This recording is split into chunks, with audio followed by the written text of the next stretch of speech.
Market में तो अब मज़ा आने वाला है क्योंकि कंपटीशन अब दोनों तरफ से है। 2025 की नई मॉडल एथर की तरफ से भी आ चुकी है और पता है इंडिया की मोस्ट पावरफुल ईवी, हाँ ओला की तरफ से टैगलाइन है इंडिया की मोस्ट पावरफुल ईवी ओला S1 प्रो जनरेशन 3।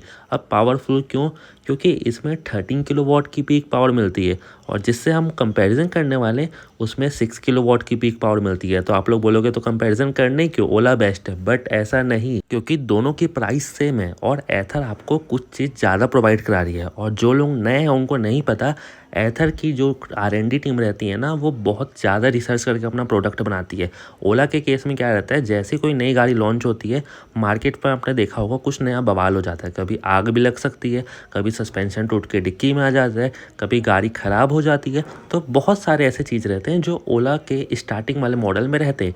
अब जनरेशन 3 एक नई गाड़ी है, मार्केट में उतरी नहीं है, तो हम बोल नहीं सकते कि अच्छा होगा ख़राब होगा, बट ओवरऑल देखा जाए तो प्रोडक्ट जो कंपनी बता रही है उस हिसाब से गाड़ी एक नंबर होनी चाहिए। बट इसकी प्राइस थोड़ी सी कॉस्टली है। अब मैं प्राइस शुरू में बता देता हूँ बट लास्ट में पूरी प्राइस कंपैरिजन करूँगा। और वीडियो को सब लोग एक एक लाइक कर दो जो भी नए जुड़े, और नए हो तो चैनल को सब्सक्राइब कर दो।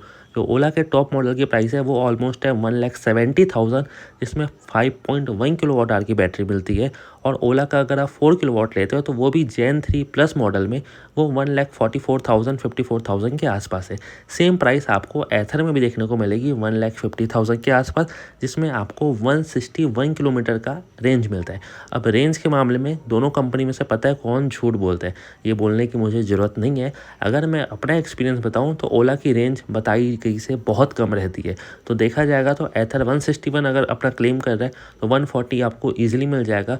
और ओला की 4 किलोवाट की बैटरी और उसमें 3.9 किलोवाट आवर की बैटरी है, तो बैटरी सेम है। तो आप लोग खुद सोचो 1 किलोवाट आवर बैटरी में 35 किलोमीटर मैक्सिमम चलता है।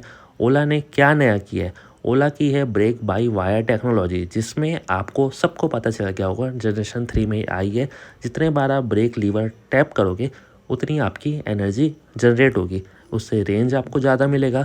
बट एथर ऐसा कुछ नहीं कर रहा, तो हम मान लेते हैं 3.9 किलोवाट एथर का थोड़ा सा कम होगा 4 किलोवाट ओला से। सिंपल सा बात है, ये पॉइंट बस नोटिस करना, दोनों की बैटरी कैपेसिटी सेम है 3.9 और 4, ऑलमोस्ट 4 किलोवाट। बट ओला की जो टेक्नोलॉजी है जिससे ओला क्लेम कर रहा है 4 किलोवाट में 250 किलोमीटर, वहीं अपनी एथर क्लेम कर रही है 4 किलोवाट में 161 किलोमीटर।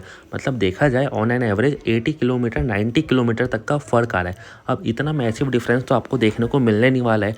तो भैया समझदार आप लोग भी हो, रियल बात बता रहा हूँ, ओला की जो एक्यूरेट रेंज निकल के आएगी ना मैक्स टू मैक्स अभी नई टेक्नोलॉजी के साथ, वो 170 टू 180 किलोमीटर आएगी। और एथर ये वाली टेक्नोलॉजी यूज़ नहीं कर रहा है तो 160 एथर क्लेम कर रहा है, बट 140 उसमें भी मिल जाएगी। तो फिर भी ओला थोड़ा सा रेंज आपको ज़्यादा दे सकता है। अब मैं ऐसा क्यों बोल रहा हूँ, क्योंकि मैंने जितना भी सर्वे किया ना जेन 2 के ओनर से, या जिनके पास 4 किलोवाट है, चाहे वो S1X 4 किलोवाट हो, किसी को 200 किलोमीटर आज तक नहीं मिला। अगर कोई सिंगल पर्सन भी ऐसा है तो नीचे कमेंट में आपका स्वागत है, आप बताइए आपका एक्सपीरियंस, आपको कितना रेंज मिला है। किसी को 100 मिला है, किसी को 120 मिला है, मैक्सिमम मैं 150 तक सुना हूँ। जो भी कंडीशन है 30-40 की स्पीड में गाड़ी चलनी चाहिए और सोलो पर्सन ड्राइव करो, और बहुत हिसाब से वो रेंज टेस्ट के दौरान ही पाया गया, क्योंकि पॉसिबल है नहीं। अगर आपको पता होगा 1 किलोवाट में 30 टू 35 किलोमीटर ही गाड़ी चलती है, 2 किलोवाट में चलेगी 70 किलोमीटर, 3 किलोवाट में चल सकती है 110 किलोमीटर मैक्स टू मैक्स। और मैं ये बोलता हूँ कि आप अपना पैसा अगर फंसा रहे हो, तो अगर आपके पास इलेक्ट्रिक स्कूटी नहीं, आप नए ऐसे खिलाड़ी हो, तो प्लीज़ कोई भी रास्ते में चल रहे ना, शर्माने की बात नहीं, किसी को भी रुकवा के पूछना भाई आपकी गाड़ी की रेंज कितना देती है। अगर आप ओला लेने वाले तो कोई ओला ओनर से, एथर लेने वाले तो एथर ओनर से। बैटरी कैपेसिटी सेम रहेगा, भले ही जनरेशन 3 आ गया है दोनों मॉडल में, बट रेंज 19-20 का ही फ़र्क रहने वाला है। तो ये तो हो गई एक्यूरेट रेंज की बात। और अगर आप ओला का 5.1 किलोवाट आवर लेते हो, उसमें 1,70,000 देना पड़ेगा, उसमें रेंज मिलने वाली है 300 किलोमीटर के ऊपर। अब हम चलते हैं एथर की तरफ। तो देखो भैया, एथर अभी चैन ड्राइव नहीं लाया है, यहाँ पे आपको बेल्ट ड्रिवन सिस्टम ही देखने को मिलता है। उसके बाद एथर में आपको मोनोशॉक सस्पेंशन देखने को मिलता है। और यहाँ पे जो इसकी पीक पावर है ना वो कम है, इसमें 6 किलोवाट आवर की पीक पावर मिलती है। ओला 11 किलोवाट और 13 किलोवाट आवर के साथ आता है, बट यहाँ पे समझ गए ना कितना कम मिलता है। अब एथर है ना वो एल्यूमिनियम चेसिस प्रोवाइड करता है, जिससे क्या होता है बॉडी का जो वेट रहता है ना गाड़ी का, वो रिड्यूस हो जाता है और आपकी गाड़ी बहुत लाइट लगती है। मतलब ऐसा लगेगा आपको कि गाड़ी पूरी आपके कंट्रोल में है, पूरा एयर वाली फीलिंग आएगी। और ओला में और एथर में फ़र्क बस इतना ही है, टेक्नोलॉजी के हिसाब से ओला अपनी मूव OS 5 देता है, बट एथर अभी क्या कर रहा है ना, गूगल मैप दे चुका है, कॉल म्यूज़िक कंट्रोल दे चुका है, व्हाट्सअप ऑन डैश दे चुका है, शेयर लाइव लोकेशन दे चुका है, जो कि ओला में व्हाट्सअप ऑन डैश छोड़ के आपको ये सब फीचर देखने को मिलते हैं। कॉल म्यूज़िक कंट्रोल तो जनरेशन 1 से चलते आ रहे हैं, तो एथर की ये चीज़ नहीं है। ओला पहले क्या करता था, मैजिक ट्विस्ट को रीजन के नाम से या रीजनरेटिव ब्रेकिंग के नाम से जाना जाता था, अब वो हट चुका है। अब जितने बार ब्रेक दबाओगे ना, ऑटोमेटिक आपका रीजन जनरेट होना चालू हो जाएगा। इसका मतलब ये है, ना तो आपको एक्स्ट्रा पे करना पड़ेगा, ना ही आप रिवर्स थ्रॉटल दे सकते हो। अब जैसे ही ब्रेक हल्का सा भी प्रेस करोगे, आपका मैजिक ट्विस्ट काम करना चालू हो जाएगा। ये मैं बात कर रहा हूँ ओला का, और एथर यही टेक्नोलॉजी को मैजिक ट्विस्ट का नाम दे देता है, बट एथर में आपको रिवर्स थ्रॉटल देना पड़ेगा। ये चीज़ आप लोग समझ गए। अब हम चलते हैं, एथर में आपको ड्यूल डिस्क ब्रेक देखने को मिलता है इसके टॉप एंड मॉडल में। वहीं दूसरी तरफ ओला के हर मॉडल में आपको ड्यूल डिस्क ब्रेक देखने को मिलेगा सिवाय S1X प्लस के। तो कंपैरिजन वाइज देखा जाए, ओला थोड़ा सा कॉस्ट में एथर से सस्ता ही पड़ने वाला है। अगर जैसे आप कंपेयर कर लो इसका S1 Pro 3 किलोवाट, उसकी प्राइस अभी तो फिलहाल कंपनी ऑफर में कम दे रही थी, बट आप अपने सिटी का जैसे ही पिन कोड डालोगे ना, प्राइस रियल बता देती है। तो कहीं पे 1,30,000 है, कहीं पे 1,25,000 है, कहीं 1,35,000 है। तो मैं एक्यूरेट प्राइस बता भी नहीं सकता, क्योंकि मेरे यहाँ तो वो 1,30,000 शो कर रही है। आप अपने एरिया में देखो S1 Pro जिसमें आपको बॉडी कलर ORVM मिरर मिलता है, वो क्या शो रहा है। अदरवाइज आप नहीं शो कर सकते, नहीं चेक करने आ रहा, प्लीज़ नीचे कमेंट कर देना, मैं आपको आपके सिटी का प्राइस बता दूंगा। आपको कौन सा मॉडल लेना है वो भी मैं वीडियो के लास्ट में बताता हूँ, आपके बजट के हिसाब से आपके लिए बेस्ट मॉडल कौन सा है।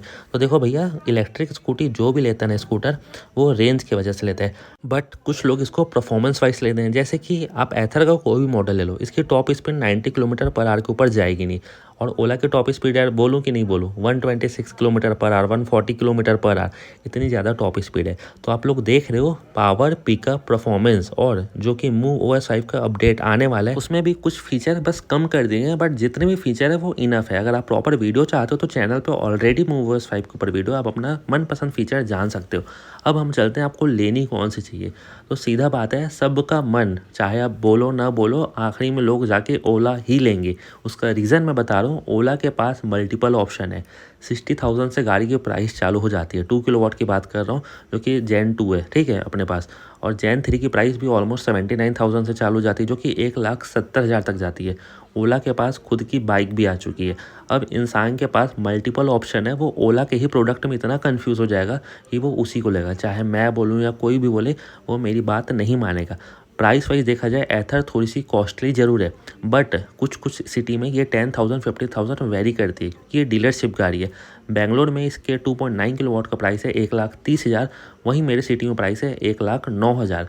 अगर मुझे पर्सनली लेना होता तो मैं एथर लेता, क्योंकि मेरे यहाँ इसकी प्राइस भी कम है, और ओला के कंपैरिजन में उस प्राइस में मुझे फीचर ये ज़्यादा मिल रहा है।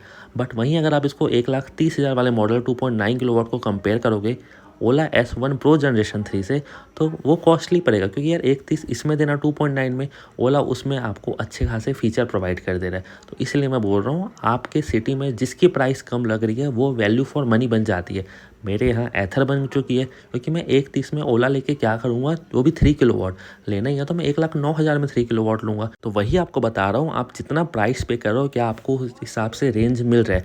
फॉर एन एग्जाम्पल, एथर का जो टॉप मॉडल है उसमें फीचर बहुत है, ट्रैक्शन कंट्रोल आ गए हैं, 3 टाइप के अलग अलग मोड आ चुके हैं। अब भैया, मैं बेंगलोर में अगर रहता तो मुझे उसके 1,60,000 पे करना पड़ता, बट मेरी सिटी में वो 1,45,000 है, तो मैं यार यहाँ लूँगा ना। बट अगर आप ओला का टॉप मॉडल ले रहे हो 5 किलोवाट का, आप बेंगलोर में लो या छत्तीसगढ़ में लो, कहीं भी लो, XYZ, आपको एक ही प्राइस देना पड़ेगा। तो यही बोल रहा हूँ, आपकी सिटी का प्राइस कंपेयर करो। नहीं पता, नीचे कमेंट करो, और वीडियो को कितना भी शेयर करो, कम नहीं होना चाहिए। लाइक कर दो, शेयर कर दो, सब्सक्राइब।